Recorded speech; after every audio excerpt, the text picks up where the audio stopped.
कैसी है आप? शिखा की गोद भराई की सब तैयारी हो गई है ना? देखना हमारा सबके सामने तमाशा ना बने। शिखा की सास लता जी ने फोन पर कहा। दूसरी तरफ शिखा की मां साधना जी अपनी समधन के मुंह से तमाशा बनने वाली बात सुनकर दुखी हो गई। गुस्सा तो बहुत आया, लेकिन बेटी की सास को कुछ कह दिया तो बाद में बेटी को सुनना होगा, इसलिए उन्होंने संयम रखकर कहा, आप चिंता न करें, सब तैयारियां हो गई है, आप बस हमारी बेटी शिखा का ध्यान रखें। हाँ हाँ क्यों नहीं, आखिर आपकी बेटी हमारी बहू भी तो है, कहकर लता जी ने फोन काट दिया। साधना जी परेशान हो गई, क्योंकि अभी कुछ दिन पहले ही तीज पर उन्होंने बहुत सारा सामान बेटी के ससुराल भिजवाया था। शादी के 2 साल बाद भी हर त्योहार पर लता जी कोई न कोई रिवाज बताकर अपना लालच पूरा कर ही लेती थी। साधना जी सब समझती, लेकिन जहां बात रीति रिवाज की आ जाए वहां चुप रहने के अलावा कोई चारा भी नहीं था। शिखा उनकी बड़ी बेटी थी, उसके 2 छोटे भाई बहन की पढ़ाई का खर्चा और साथ ही शिखा के पापा की बैंक क्लर्क की नौकरी में तनख्वाह भी बहुत ज्यादा नहीं थी, लेकिन फिर भी वह अपनी हैसियत से बढ़कर बेटी को देते थे। शिखा अपने घर की स्थिति के बारे में जानती थी। उसने अपनी सासू मां से बात करने की कई बार कोशिश की, लेकिन उनका एक ही जवाब होता, देखो बहू, हमारे घर के रीति रिवाज तो उन्हें निभाने ही पड़ेंगे, बेटी को देने में कैसी कंजूसी, और इस घर की बहू होने के नाते तुम्हारा भी फर्ज बनता है कि तुम यहाँ के तौर तरीके अपना लो।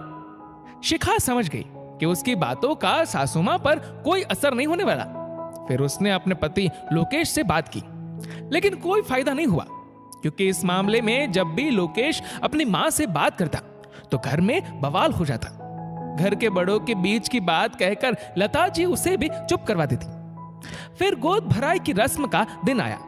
शिखा के मम्मी पापा ने अपनी तरफ से बहुत खर्चा किया, लेकिन फिर भी लता जी ने कुछ ना कुछ कमी निकाल ही दी और जाते जाते सबको सुना भी दिया।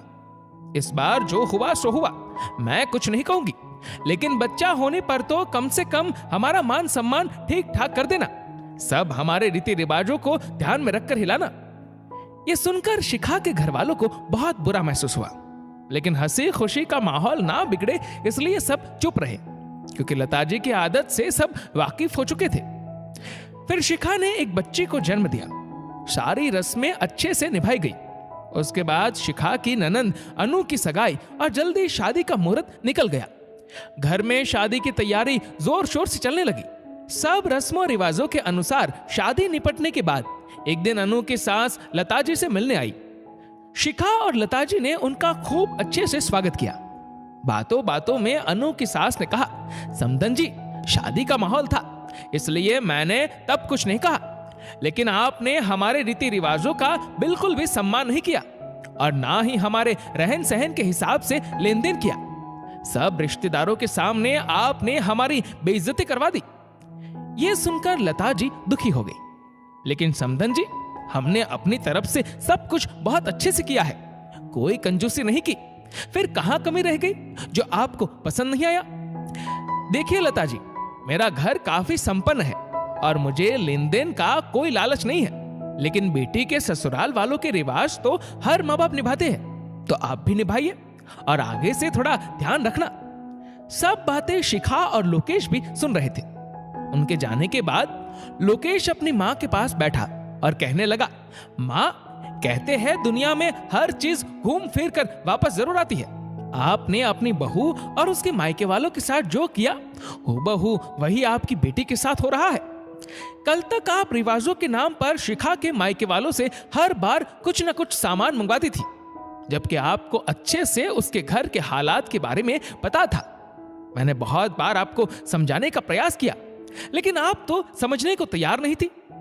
आज ठीक वैसे ही अनु के ससुराल वाले आपसे कोई ना कोई मांग कर रहे हैं। भले ही आपने अपनी तरफ से अपनी बेटी को अच्छे से अच्छी चीजें दी हो, लेकिन उसकी सास को कुछ भी पसंद नहीं आया। अब आपको कैसा लग रहा है? अपने शौक और अपना घर तो अपनी कमाई से ही चलता है, फिर ये लालच क्यों? कोई दुखी होकर आपकी फरमाइश पूरी कर रहा है ताकि आप उसकी बेटी को परेशान ना करो। क्या ये सही चीज है? अगर आप लालच ना दिखाती तो हो सकता था कि शायद अनु की सास भी लालची ना होती। आपकी बहू शिखा के माता पिता भी आपकी बातों से इसी प्रकार दुखी होते होंगे जैसे आज आप हो। लता जी को सब बात समझ में आ गई।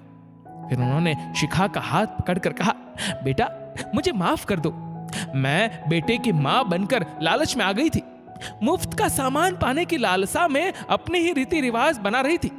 आज मेरे साथ हुआ तब मैं महसूस कर पा रही हूं कि तुम्हारी मां पर भी यही सब बीता होगा।